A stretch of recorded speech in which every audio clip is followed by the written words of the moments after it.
Good evening. A very happy Monday evening to each one of you. Today we have with us Maitreyi Judith. Judith lives in Switzerland and she is a spiritual seeker. She's a marketer by profession and a transformational speaker. Judith started her spiritual journey, as she says, in 2015.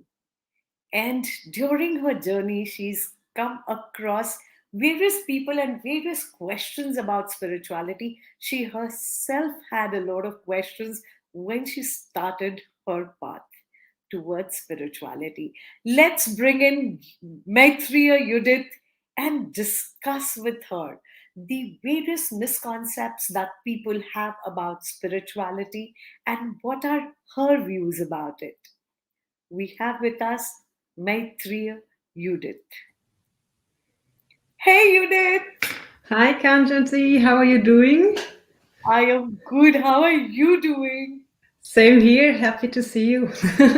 Happy to see you. So happy to see you. And backstage, we were talking about your journey into spirituality. I even shared about my journey. The audience knows about my journey quite a bit, and I would like to bring your journey forward to them. How and when did you get into spirituality? And what does it mean to you? It's a very good question. Thank you so much for asking. So, I personally would say, looking back, I was not actively searching for anything spiritual, but I was searching for answers of life because I think we all know the ups and downs in life, the roller coasters, the repetitive situations, and I was really getting bored by them firsthand, and otherwise, and second, I was really getting tired of them. And I just wanted to understand why the situations are and happened the way they were. So I would say I started walking, like a little baby started to learn walking, and I tried out different things, different approaches. And looking back, I would say my spiritual journey, the real spiritual journey, was starting 2015. Also, there, it was not that I was actively searching for anything, but it was more that life presenting me the option which I then choose, which was meeting my spiritual guide and my friend Maitreya Dadashreeji, and I attended some of his programs, and this was really life changing for me. And even I, with spirituality, I was more, I can say, a bit in resistance for anything which was spiritual, or in my understanding I had at that time about spirituality. So I would say it's very different from the one I have today. But I was kind of in fear touching anything spiritual on what might happen then or what people over here think is spiritual. And this has really changed. And I'm very grateful for this change and this understanding about spirituality because it's something which matters to all of us. And I hope we're going to explore a bit on this in today's talk. So, what was the resistance? What was your understanding of spirituality then, and what was the resistance? So the resistance was that I think it's a bit a matter also of culture. Like over here, I live in Switzerland, and in the Western world, anything which is linked with a ritual where you have something like devotion, which is not very familiar over here for many people. And something like this you don't do. And if you do, you are kind of a strange or weird person. So this is first of all like this. And for me, spirituality was very much linked with esoteric. So having crystals at home, wearing jewelry based on crystals, having incense sticks everywhere. You have to have a very disciplined, strict life. You can't enjoy life anymore. You are a bit in this, like corner of people where everyone is looking a bit. Unto spirituality was for me nothing normal. I would say it's more like something I was kind of afraid of to experience in my life. And this changed then, fortunately. Even in India here, our culture around religion and spirituality is quite a lot ritualistic based. And there was a point in time in my life where I would call myself a non-believer. I was on a space and journey where I felt that all this is all mumbo jumbo, wherein people just sit and chant mantras and they call themselves spiritual, or incense stick or an essential oil or a diffuser was more of aroma, making my senses feel pleasant rather than an offering to whatever the universal energies are. Crystals were a big no-no. Exactly. And I also, if I can add to what you have been just shared, for me, the first experiences I made also, so like I'm a person, for me, honesty is a very important value. So I don't like inhonesty. So, and this is something at least my personal experiences at the beginning, before something changed in my life in the year 2015, the experiences before have been kind of, like the people who have this big spiritual ego, who's saying I'm showing off, and they have the ability to experience, to see, to do something beyond what our mind can grasp. But for me, it was always like spiritual also, the people are talking in a very kind and soft way for you and everything. In Swiss German, you have this fühlst mich, spürst mich. So I don't have a proper English explanation for this, but it's like, everything is very soft and gentle and very, you express yourself not on an, I wouldn't say honest layer, but it's like, you would never say anything honest towards each other, but just focusing on a very soft and nice voice and a happy smile. But you can sense that in the background there's something else, like there's the basically, elbow. basically, it is just dolling up to be nice. Exactly. Thank you for It's helping just me out it's with just the like, it's vocabulary. just like a layer of compact or makeup or foundation used to cover up, or the Exactly. concealer to cover up the spots on the skin. But Exactly. And this was something which was also annoying me a lot, because I, for me, spiritual was something, or if I try to explore life, I try to explore, or I get guidance from someone, I expect honesty. And this was for me kind of mismatching also that time, that I felt like, oh yeah, there's someone talking nice words, but you could sense or you could experience that once the spotlights have been off, there must be something else. So these were all the factors, as you asked me about why I was in resistance with spirituality. These were kind of the things which were kind of making me a bit uncomfortable with something spiritual. when we talk about discomfort and the term spirituality, do you think it is the various promotions that has happened around larger than life images of people around spirituality that has taken or given a setback to the term itself? Can you repeat the question? I'm not pretty sure if I understood it the right way.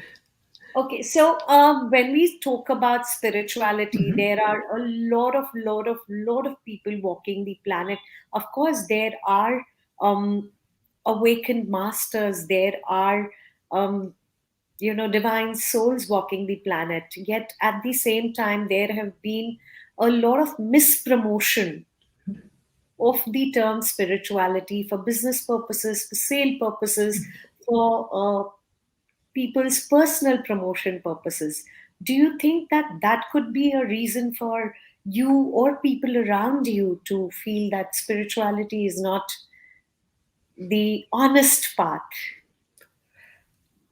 I would say yes, and I think there's also an easy way to check if the path or the person you're following or the program you're joining is the right for you or not. Because what I heard also, I fortunately didn't have those experiences of being, for example, forced to anything, or you're getting into kind of setting where you can't express yourself freely and openly anymore.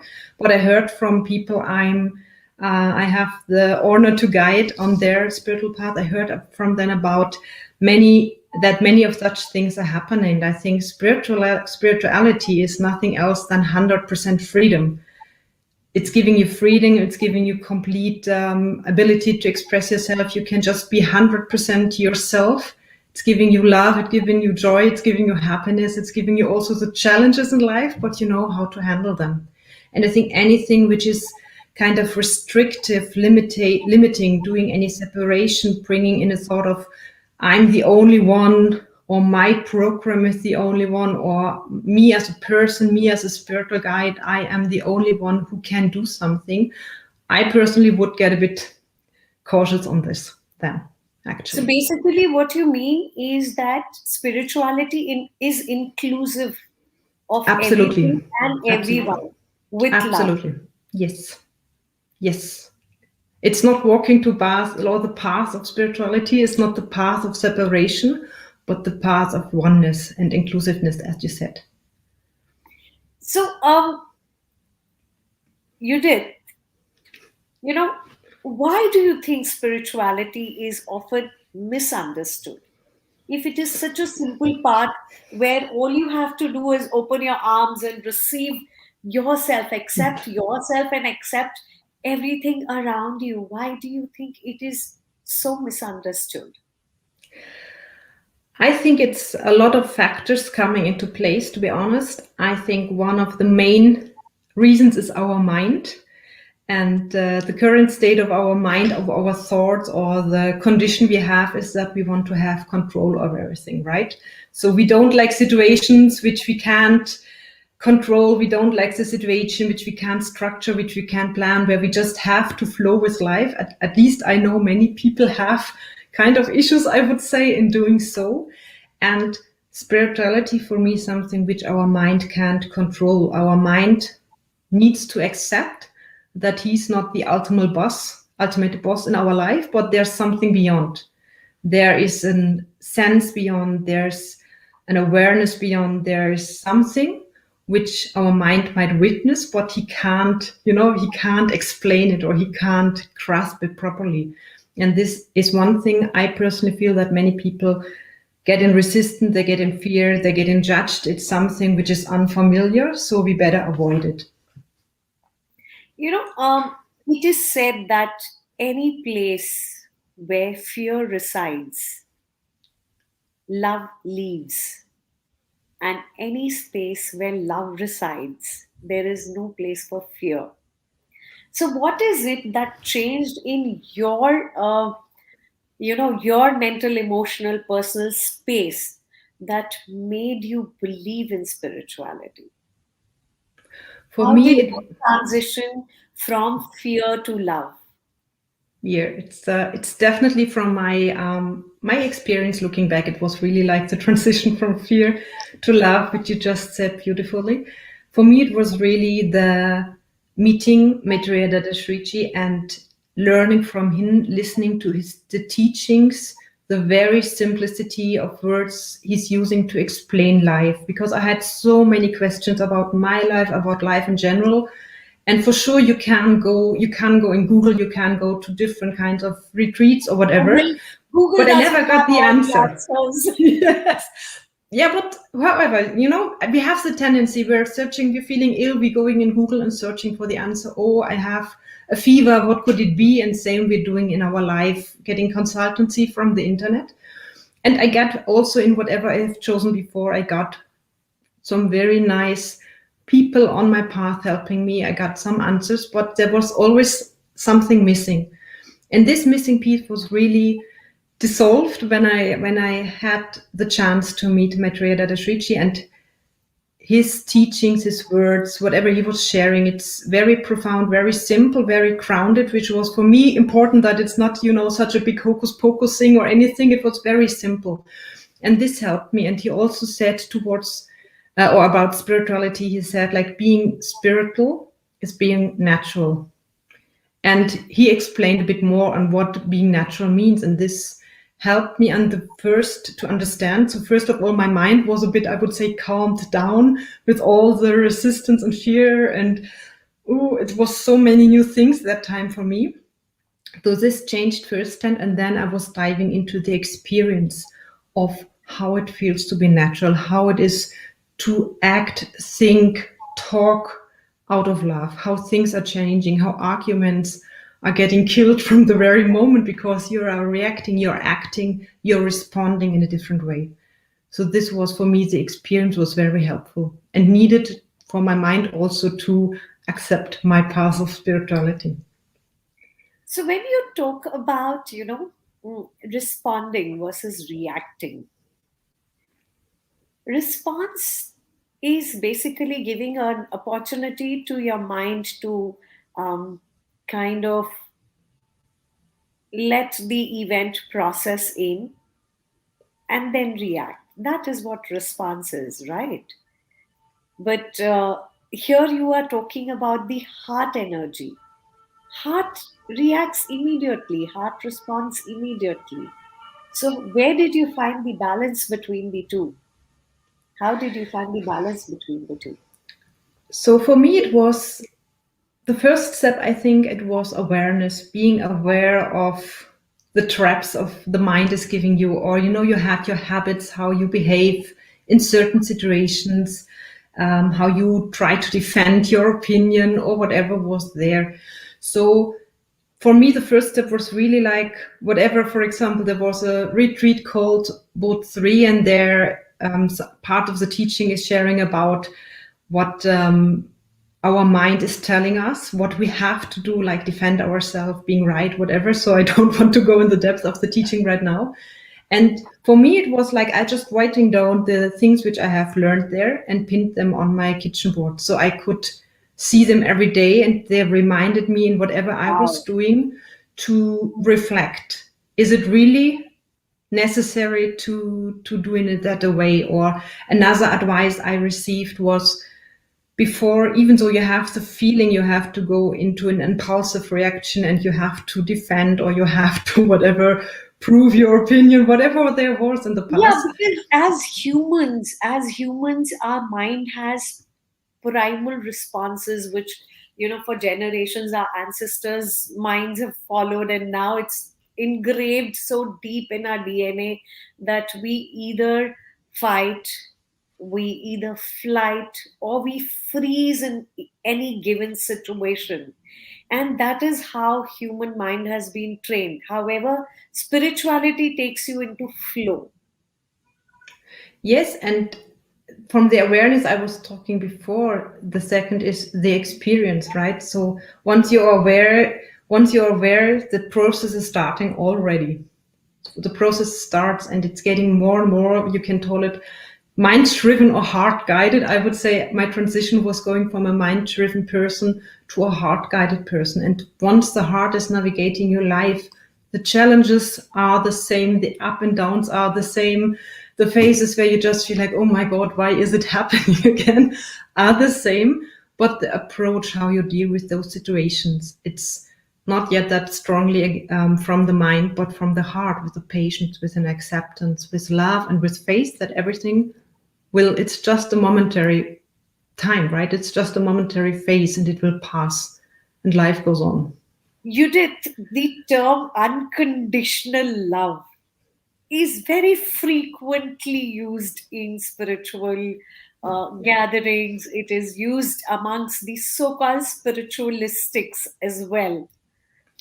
And to me, unconditional love, I have experienced it only with uh, Maitreya Dadashreeji at the ashram, and now slowly with people around me.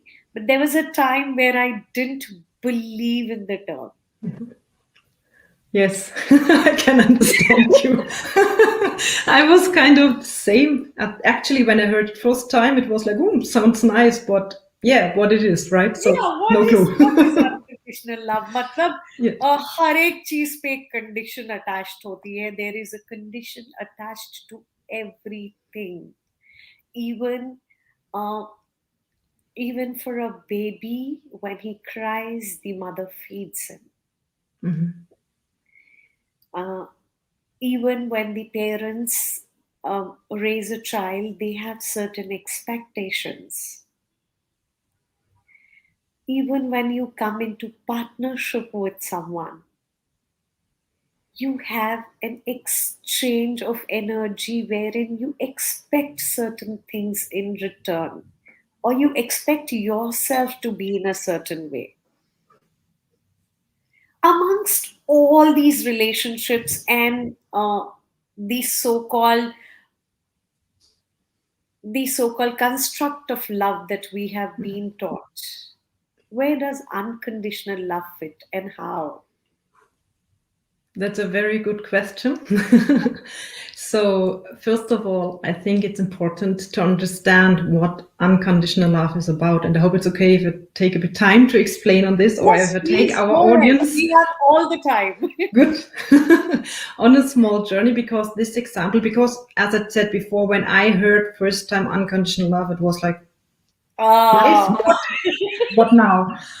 And for me, one example which I heard that time helped me a lot in understanding what it is about, and that unconditional love is nothing which is only for a few selected people, but it's within every one of us, right?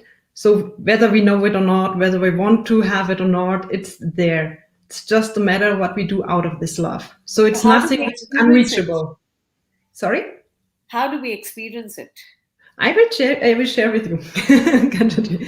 So imagine you have a bit, you are at work and you have a very stressful job, and we have, I don't know if you have Friday the 13th, which is kind of a proverb belief thing over here, like it's a day where everything just running the wrong way, everything is just worse. And imagine you have such a day where you stand up with the wrong food, and you're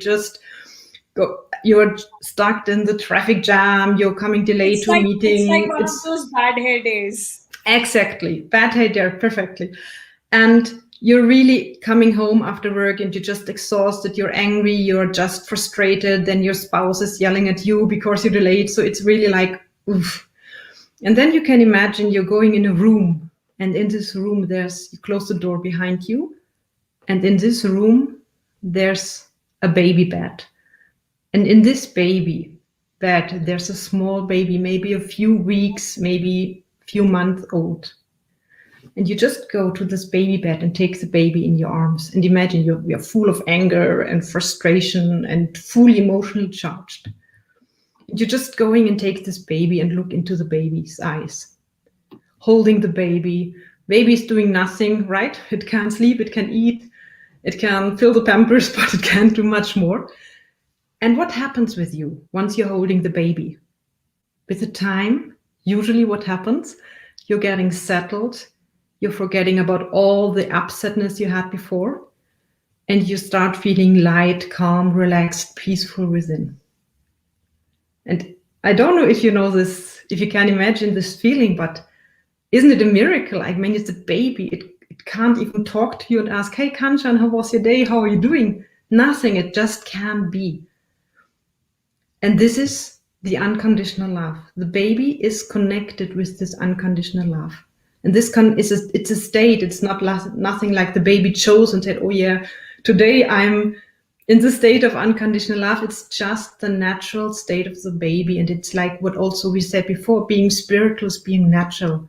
Being natural is nothing else than being in this unconditional love. And what happens, for example, if the baby is smiling at you? Usually you get a smile into the face, your heart's getting a bit smiley on the chest, like all these beautiful moments I think we all know. It's like when you pick up a baby, each sense in your body feels joyous, right from that divine smell to the touch of the skin to the beauty in the eyes. It's like everything else in the world melts into that one moment of joy. Exactly. And one thing we forget, Kanchanji, I personally at least forgot, that we all have been a baby once, right? So we all had this magic within us that somehow we have been able, without any effort, just out of our natural state, that our surrounding was filled with so much love, with so much peace, calmness, silence, happiness, just lightness, feeling good, emotions just in our presence. I don't know how it is in your life, at least in my life, when I I'm in the work with trance. children. I work with children. So you can't even imagine the kind of fun it is around to be with hundreds of them. Huh? Yeah. Mm, Judith, when you talk about a child, when you talk about unconditional love of a baby, okay, fine. I understand that, that being a baby is a space where you are happiest and probably connected to divine through your heart, because at that time your mind isn't diluted and it isn't functioning much. However, when we talk about day to day life, when we talk about people like you and me who are into professions, who are doing their jobs, who are into the worldly life, we haven't kind of renounced the world and gone to the Himalayas and meditating and saying, hey, I'm a spiritualistic. Right. So while being in the day to day life, where like you gave a situation, you returned back from work tired, angry, something didn't go right, how would that situation be dealt with a spiritualistic, and how would it be different from somebody who's not aware yet? So I just can share what I personally would do in this situation out of the experience, because when you come home and you might have a partner at home and she or he is kind of already in interest because you're delayed at home, maybe yelling at you, whatever. So Or I maybe think, just waiting for you patiently, happily, yeah, joyously. whatever, but you're coming in this mood, right? So in this a bit emotionally charged mood. And I think one thing which is very important is, on the one hand, to express yourself. And I'm not talking about yelling and screaming and fighting. I'm just talking about coming home. Maybe my partner has an expectation because he or she has waited for so long, all day long, patiently, impatiently, whatever. But just express yourself. Say, I had a very hard day and I would be happy to have some time with myself, just to calm down, to relax, like expressing yourself. I think it's very important to be aware also that the person who might be home is not responsible for all the things which you have experienced throughout the day. And I personally would recommend to find something or someone whom you can express openly and freely, right? Or if you feel like you need to walk in nature, even though it might be easier to just switch on the TV and watch your favorite comedy, it's fine, but it won't help you to settle down. Maybe on a superficial layer, but it won't connect you to the heart.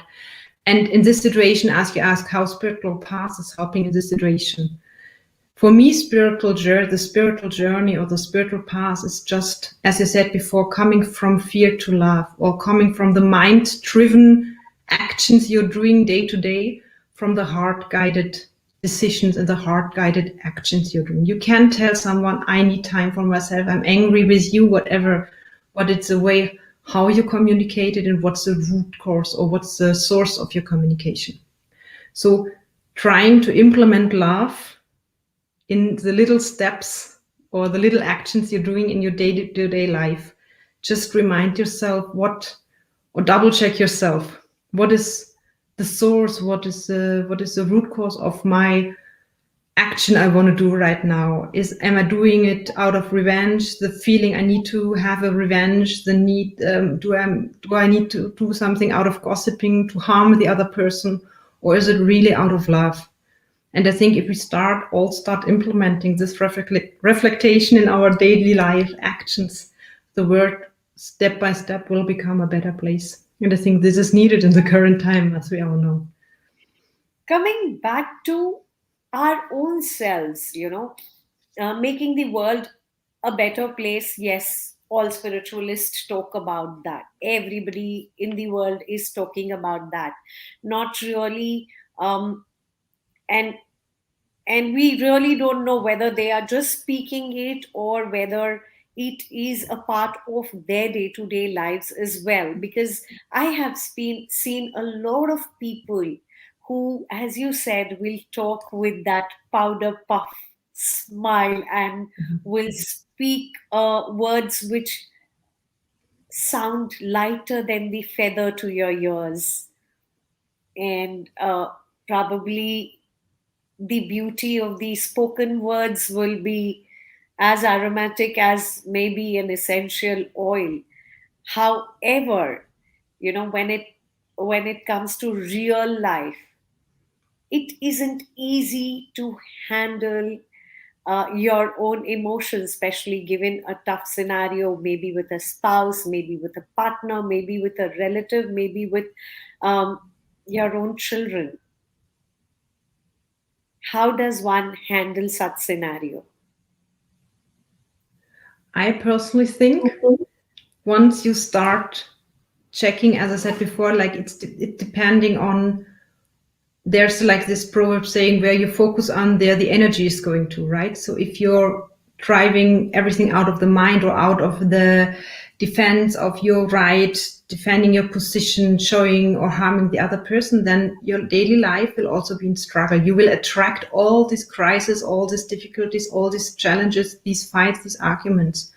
But once you start, and I know I'm not here and saying it's not easy, and it can happen that you forget about it and you make 3 loops again, it's all okay. But just try to implement the love in your daily life actions. Try to express yourself openly. Try to understand the other person, and try to listen, which is also very important. Try to understand why your opposite person, your spouse, whoever, is not only listening to the words, but try to understand the emotions. And this will help a lot on the path of your life to deal with your daily life challenges. When we talk about spirituality, there's again one thing, do spiritual people never get angry? Oh, Is they it do.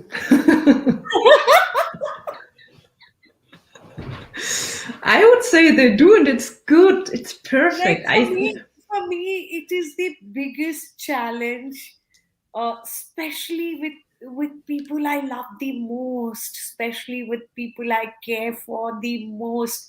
It is the biggest challenge to see them suffer, or to see them not not reach out to their core strength. Mhm. And that makes me angry, and I don't know how to express it. So does spirituality have a way to express such anger? Just express it. I think it's a matter how you express, right? If you express it out of your heart, you're showing yourself, maybe your worry, your fear, your concerns, whatever there is. Just express from your point of view your emotions. Don't express like harming the other person, complaining or yelling, or telling the other person that she or he is a complete disaster. So this is not the way, but just But if you express feel that yourself. it's a disaster happening, then is it a disaster happening in your mind, or is it a disaster happening in worry? It's I don't know, it's depending on the situation, but I think what you are the expert of your life, right? So you're not the expert of the other person's life. The other person's life has his or her own life, but you are responsible for your own life. So when you feel you are a disaster, you can check for yourself what to do, how to do, where to change, if you want to change, if yes, what could be the next steps. The other person is the way it is, whether you like it or not. And especially the closed ones are the ones who are triggering one the most. And this is a chance. You can take it as, oh, I'm, like upset, or you can also take it as a chance to check within yourself why it is giving you such a struggle.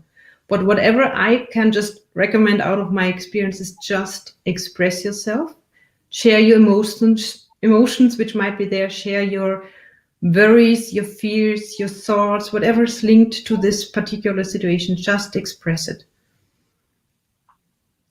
Judith,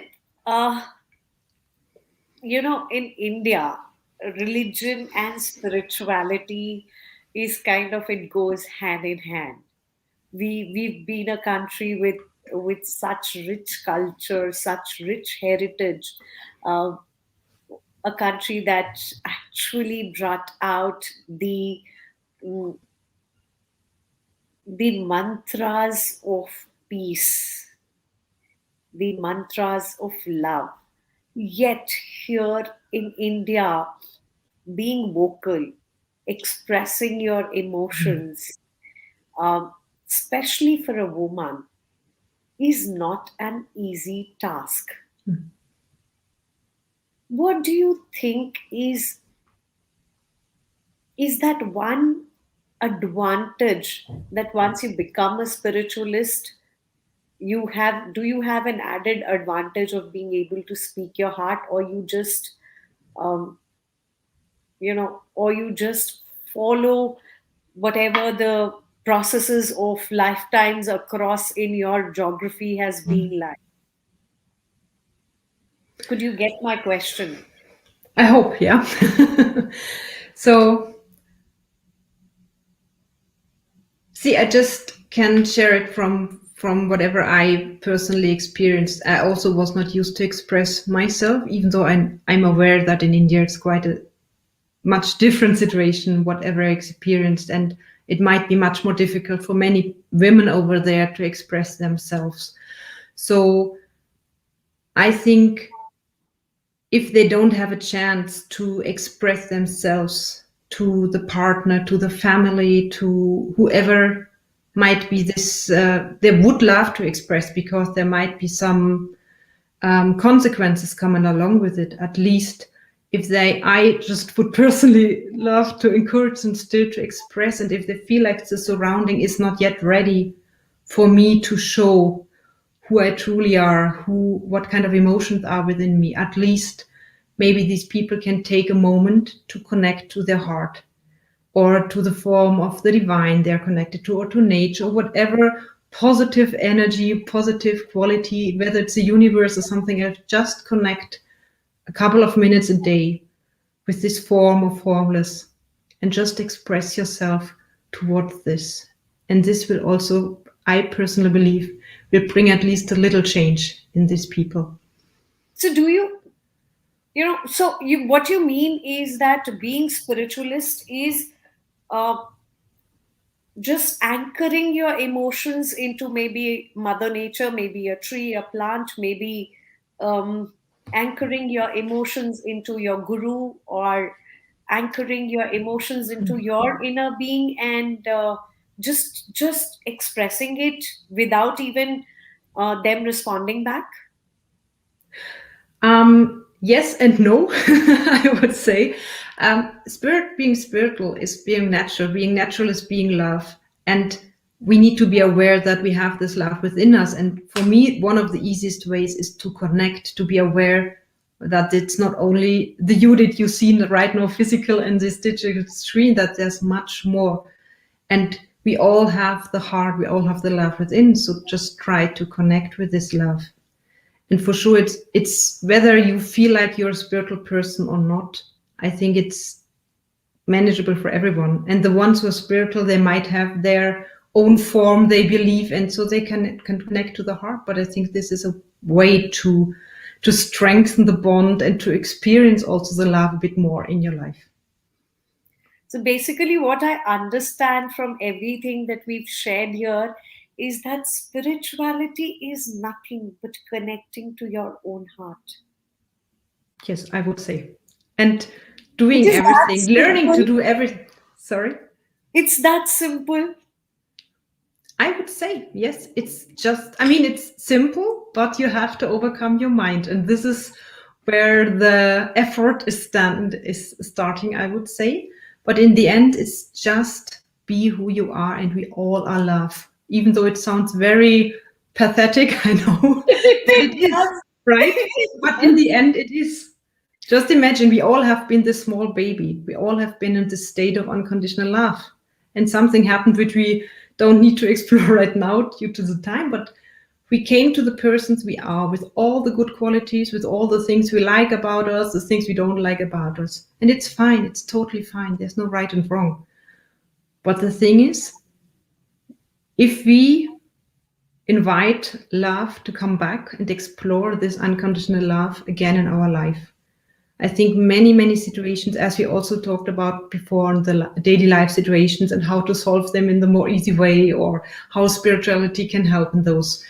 I personally believe that once we start connecting to our love within, whether you call it divine, whether you call it unconditional love, whether you call it the light within, or you say my heart, whatever, there's no limitation. The sky is the limit. So connect to whatever you feel you can. Your heart is opening, you feel warm and cozy, and all those beautiful things are You're showing up. smiling all the time. Yes. No, but this is my experience, because I was so the opposite. I couldn't believe that something like this, first of all, can happen, and second, it's helping you in your life, in your daily life. And this is why I'm just focusing on this love and to connect to your heart, or whatever form, formless, your divine, whatever you believe in. Just strengthen this bond, like you do with a friend. At the beginning, it's very. We also met. 4 years, few years ago, and we didn't know much about each other, right? And once and it's like with any friend you have, at the beginning, you don't know the person very well, but the more time you spend with a friend, the more you talk with each other, the more you share amongst each other, the stronger the bond is getting. And same you can imagine with your love, with the heart within. The more time you spend in starting to develop a friendship with your heart within, the stronger this bond will be, and the more strength it will give you also to face all the ups and downs and this challenging situations in life. You know, there's a saying in Hindi,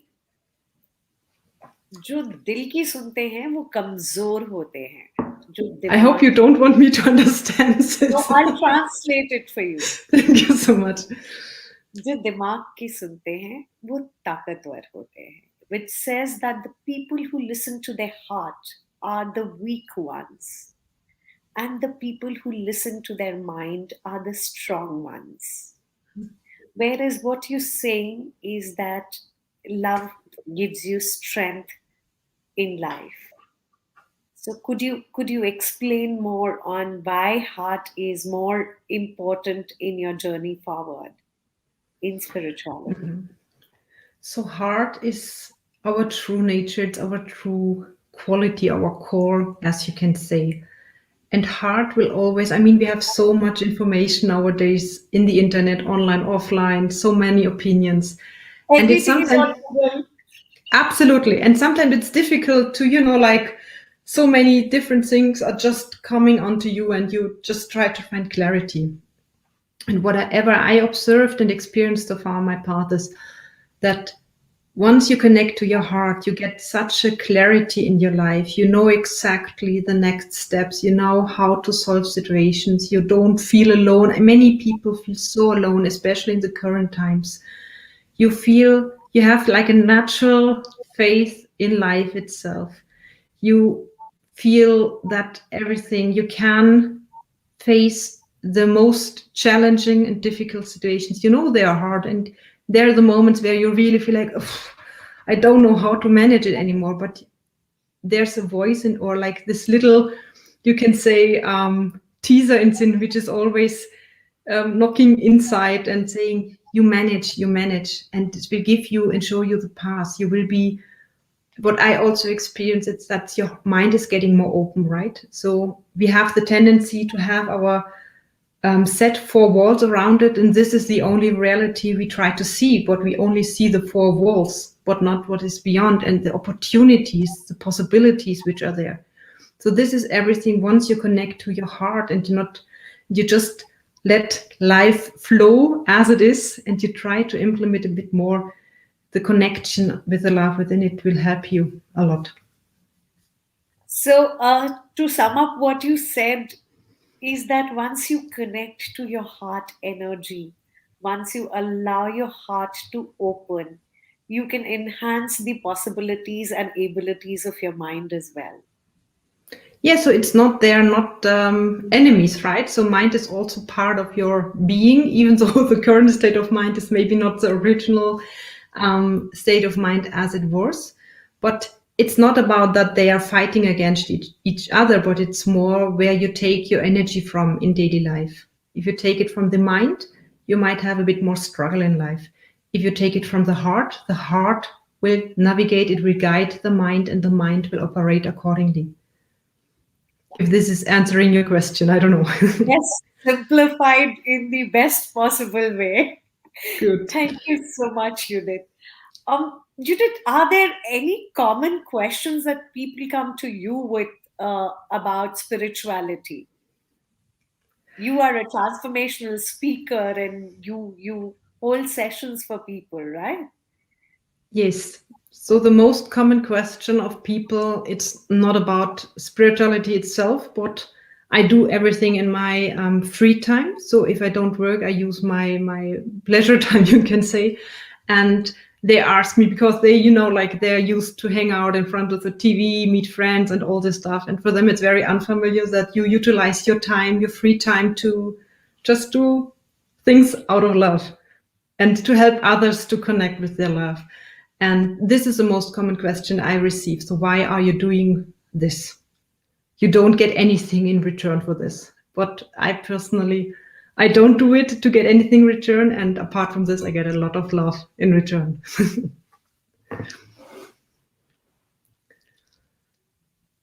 I can't hear you right now, Kanchanji. So basically, when you go out there, Judith, and you support someone, you bring a smile to someone's uh, life, you add value to someone's smile, you help someone open up their heart, or you touch their heart with your love. In giving, do you think you feel the highest form of spirituality? I personally would say yes. Giving is one of the most beautiful things we can do because it's, So like you when do it you out of. talk about giving, you're talking about selfless service? Yes, you can say whatever you call it, like selfless service. It's for many people, at least over here, it's very abstract, but you just do something for another person to help. And it's about overcoming the ignorance that only if you have a nice life and everything is properly said and you have, like you have a house where you can stay, you have a bed where you can sleep, you have enough food in the fridge. But this is, like to have this gratitude that you don't take things for granted, but you know that you have the privilege to have such a beautiful life, and to give something, also to share your happiness with others, to share whatever you received from life. It's not, you're not owning this, right? You just share it with the ones who might have need for this. And this you can call it selfless service, you can call it act of love, you can call it heartful volunteering, whatever. But it's for sure the selfless service itself, where I love the word because you are in the loss of yourself, on your ego, on your identity. I think this is for sure, for me personally, it's the highest way of giving. And coming to the last question on spirituality, I know, Judith, with you, I can explore so much in depth about the topic. But here, um, we're on a public forum and we have a time constraint. So I'll come to the last question on spirituality. There is a lot of talk about self love. Anywhere you hear the term spirituality, self love goes hand in hand with it. But doesn't self love make us selfish? Do you think so? I'm asking you. Okay. So I personally, it's a very good question. So I would say it's depending. So how you define self-love. Is self-love is something because you need to be in a happy, good state first before you can help others, right? So if you're utilizing, I would say, self-love, or you practice self-love, like loving yourself with whatever qualities you have, with the appearance you have, whether you have 10 kilos more or less, whatever, you just love yourself the way you are. This is first, and this is needed for everyone, because only then you can also share the love to the world outside. So in this context, I think self-love is something needed and required. But if self-love is something like boosting your ego and saying, I'm the most beautiful, I love myself, I have to do my makeup 3 hours a day, I have to do this, that, and then the purpose of self-love, I would say, it's only to make you feel better in comparison to others, to boost your ego and stuff like this, then I would say we shouldn't talk about self-love in a healthy way.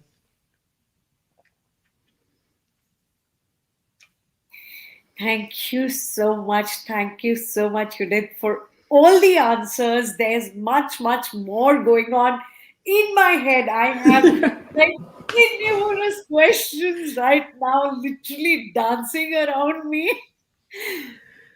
But for today, we'll close the conversation here, and we would like you to end the conversation by sharing your experience of transitioning from fear to love, from being a non believer to being a spiritualistic, and anything you would like to share about your journey. Yes. Thank you so much for this opportunity. So it's right now very spontaneous. Maybe it's not everything I would love to share, but I think the most important is believe in yourself, believe in your intuition, your inner voice, whatever little small signals you have, even though they might not seem to match in your life circumstances you're in. Have faith in life, even though you might have a lot of thunderstorms and, like these roller coasters going on. It's only a phase. And just focus on love, whatever you're doing. And if it's not easy one day, that's fine. Don't judge yourself. Just try it again the next day. So be in love with yourself and be in love with others. Thank you so much. Thank you so much for all the insight on love, on spirituality, on the various misconceptions that we have about spirituality. Thank you, Judith, for bringing in your precious time and accepting my invite to Chai Shai, etc. We will invite you once again very soon and take the conversation forward on love. Perfect. Thank you so much, Kanchan. It was a pleasure to meet you and a very heartfelt wish to talk about today's topic. And I'm looking very much forward to see you hopefully very soon again. Thank you so, so much. Very soon. Thank you, guys. Thank you for joining us tonight. Thank you so much for being a part of our Chai Shai journey. Whether you are a spiritualist or not, doesn't really matter. Whether you follow rituals or you don't, doesn't really matter. What matters is, are you aware of yourself? What matters is, do you feel your heartbeat? What matters is, do you acknowledge your own emotions?